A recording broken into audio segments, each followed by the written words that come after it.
Looking back, this year was surprisingly good for video games, especially for me.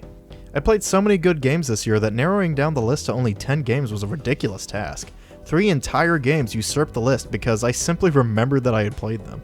I also played a massive amount of games this final month, and I kinda don't want to put a game that I've barely played on the actual top 10. So here's an extensive honorable mentions list. It includes games that haven't come out this year, games that have come out this year but I haven't finished, and just games that are just actual honorable mentions. So, here we go. Pseudo Regalia.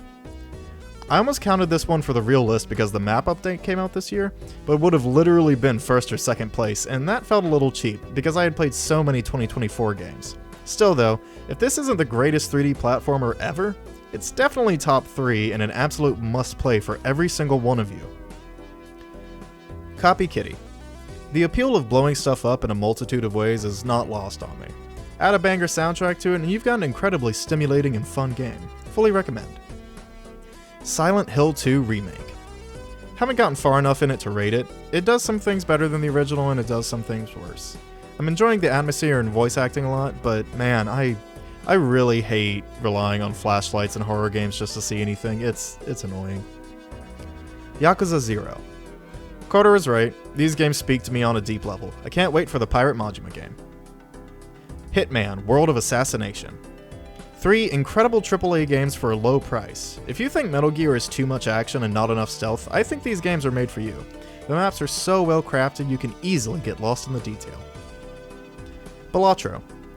Okay, I literally started playing this on the 23rd of December, and the list was already finished by then, and I didn't want to kick something out, so just take this as an acknowledgement that it really should be somewhere on the main list. Anyway, it's incredible, it's fun, it's addictive, it's everything you've heard about it and more. Penny's Big Breakaway. From what I've played so far, it's like a beautiful marriage between the momentum-based moveset of classic Sonic and the articulate level design of Super Mario 3D World. I can't wait to play more. The Plucky Squire. I knew this game would bang the moment I saw it, and it's as delightfully charming and fun as one would think. I can't wait to finish the game, it's a delight rarely seen. Alright, now onto the actual list. Here's Ransom's top 10 games from 2024. Number 10. Home Safety Hotline. A unique indie game that had Ricky, Casey, and I enthralled to the point of playing the game all the way through in one sitting. The renders of the creatures and the familiar settings were particularly effective at immersing us into the world, not to mention the voice acting and flavor texts. Altogether, this is a game that I recommend going into as spoiler-free as possible. It's well worth your time. Number 9. Yellow Taxi Goes Vroom. If you like 3D platformers / collectathons, you like this game. It's as simple as that. This game is home to some of my favorite art design this year, and what very well might be my favorite audio design. Every little noise is video game soundscape perfection. I want to steal the screams from this so bad. They're hilarious. The game also has superbly funny writing and a surprisingly large amount of content. I look forward to whatever else the studio makes. Number 8.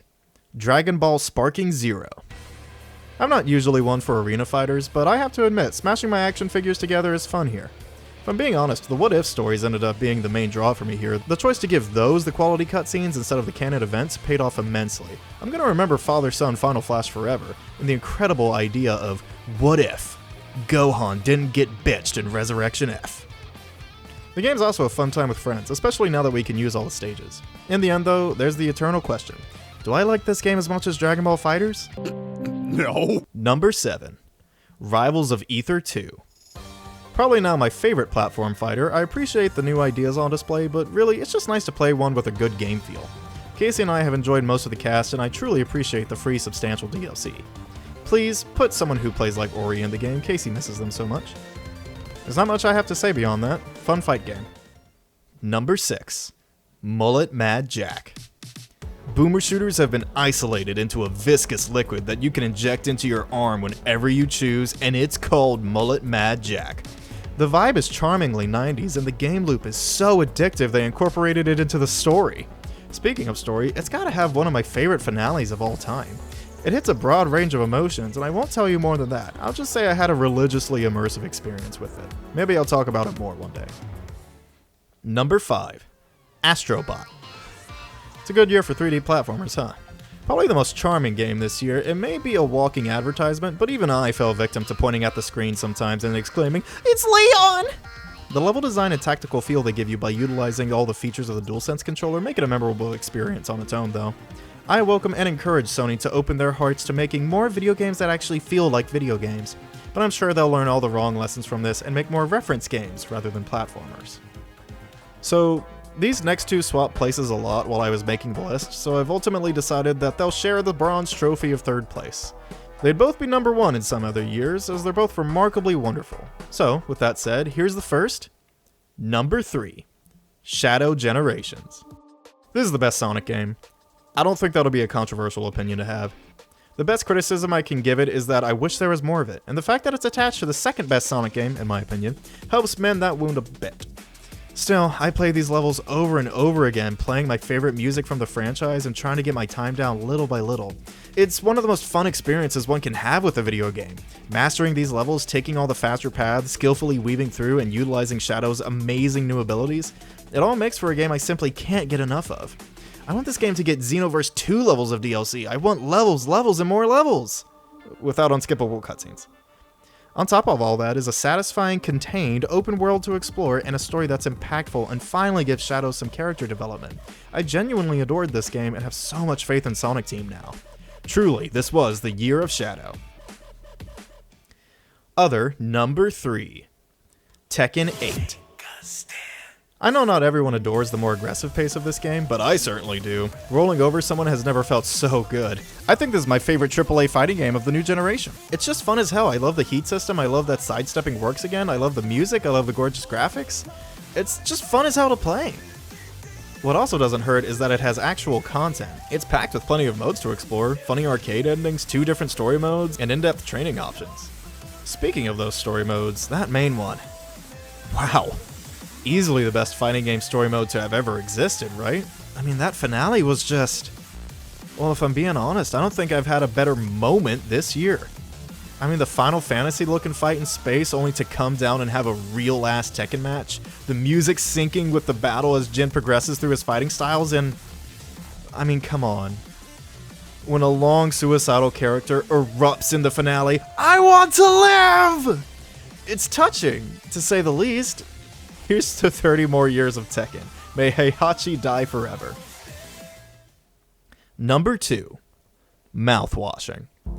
I'm sorry. I know it should be number 1. I know it should be. I understand that. I really do. Mouthwashing is the indie darling of the year. It tells a story more compelling than 99% of the media I've ever consumed. It truly is a masterpiece in pacing and character work. There's 1,000,001 high praises to give the game. I only wish I had the time to do so. The realistic horror depicted here is not only necessary to inflict upon the world as a warning, but it's executed so expertly that I can hardly imagine anyone else doing it so well. The temptation would be too strong to delve into shock value. The subtlety is the secret sauce, which is an insane thing to say about a game that has imagery like this, and this, and this. Mouthwashing is a 10 out of 10 forever and always. I'm a better person for playing it, and my forever embarrassment of not realizing what Jimmy has done is immortalized on the internet. You're gonna be a dad! Alright, the beginning of that last entry probably has you wondering what I could possibly like more than mouthwashing. Well, let me start this off with what might be a controversial or hyperbolic statement that I believe with my entire heart and soul. Okay. Final Fantasy VII Rebirth is underrated. Yes, you heard me right. The critically acclaimed and beloved Final Fantasy VII Rebirth is not appreciated enough. You are not hype enough about this game. No one is. If you think you are, then you aren't. Yes, obviously it's not perfect. Even I would change some aspects of the open world. But who cares about that when the combat system is this good? Listen, I have gone, and I will probably go my entire life saying that Devil May Cry 5 has my favorite combat of any video game. But maybe something can tie with it. The remake's already genius combat has only been heightened with more moves, aerial mobility, and dual techs. One can scarcely imagine what they're cooking for the final third of this trilogy. But hey, they could say they're not changing a single thing and I'd be more than happy. How can you improve upon perfection? You can't! Okay, you can do that, but otherwise. You know what else is perfect? The writing. Spending time with these characters feels like a shot in the arm compared to some other Final Fantasies. Everyone is just so freaking delightful. Going on that ship and listening to everyone's conversations as they finally get to wind down and just enjoy a card game, It had me smiling from ear to ear like a giddy child. I love this cast. I love them so much. They even made the Scrunko incredibly lovable. They're so good that they match up with the godlike music in this game. Who let the Red Dragon boss theme go so hard? Send them to my quarters. I must turn them into a constituent. This game is just so beautiful. Impossibly beautiful. Like, literally, how did they do this? How did they do this in so little time? I know how. They kept the same team from Remake, which, wow, you'd think that'd be more common, but like, how? This is the impossible video game. That was the prevailing thought as I kept playing it, as it just kept adding areas, mechanics, minigames, modes of travel, side activities, and everything else it has, all culminating in this final reveal. Here's a boat. Go wherever you want. This is Black Flag now. The entire game is actually an open world. You're free to explore. You can go to all of it with no loading screens. Incredible.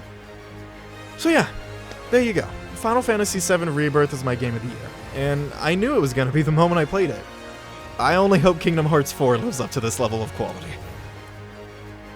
Alright, there you have it. That was my game of the year list. Hope you enjoyed it. Feel free to tell me how wrong I am and that your game of the year was actually the one that's underrated. Here's hoping 2025 is just as good, if not better, than 2024's year of gaming. See you all with more Let's Plays and whatever else we do on this horribly named channel.